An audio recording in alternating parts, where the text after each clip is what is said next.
के डोमाऊ के चिंता अब भारी होला जी। सुन के डोमाऊ के चिंता भारी होला जी। सुन के डोमाऊ के चिंता लाड़े किन के फिक्री में अरे डूबी गई रे भाई। डूबी गई रे भाई। वही फिक्री वो ना हो के मौत गई आई। मौत गई ले आई।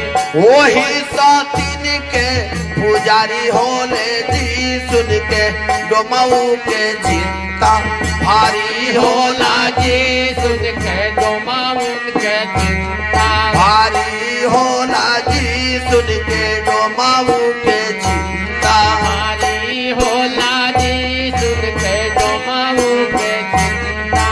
ए सरकार खबर चल गल सरियापुर में कि तोहार लड़कियां मर गई। ओहो गांव से 20 जवान चलिए लड़कियन के लाश ले जाए। एहो गांव से 20 जवान खड़ा हो गए कि लाश जाई नहीं। दोनों तरफ से मार के संभावना हो गई। दोनों ग्राम सभा के प्रधान लोग जुटल, पंचायती भइल। बड़की लड़कियां पंडित जी के गाँव में जाए, छोटकी यही जरह जाए। जवन वो लड़कियां समझौता अपने में कैले रहली उहे बतिया वहू जे फरियाई। दोनों गाँव में दूगो मंदिर बनले भाई। दोनों गाँव में दूगो मंदिर बनले भाई। दोनों सतिया आज ले पूजावतारी भाई। दोनों सतिया आज ले पूजावतारी भाई। डोमाऊ के देखऊ हवा दारू चढ़े जी।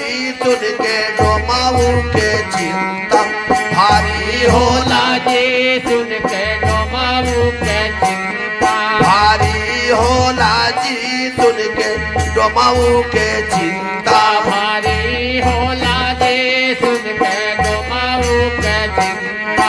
अरे आजमगढ़ जिला के साच बतिया भाई। आजमगढ़ जिला राजा राम साहनी लिखे कीर्तन बनाई। राजा कीर्तन बनाई। और भक्तन के आसमाई हरदम होला जी। सुन के डोमाऊ के चिंता भारी होला जी। सुन के डोमाऊ के चिंता भारी होला जी। सुन के डोमाऊ के चिंता भारी होला जी। सुन के डोमाऊ के चिंता भारी होला जी। सुन के डोमाऊ के चिंता।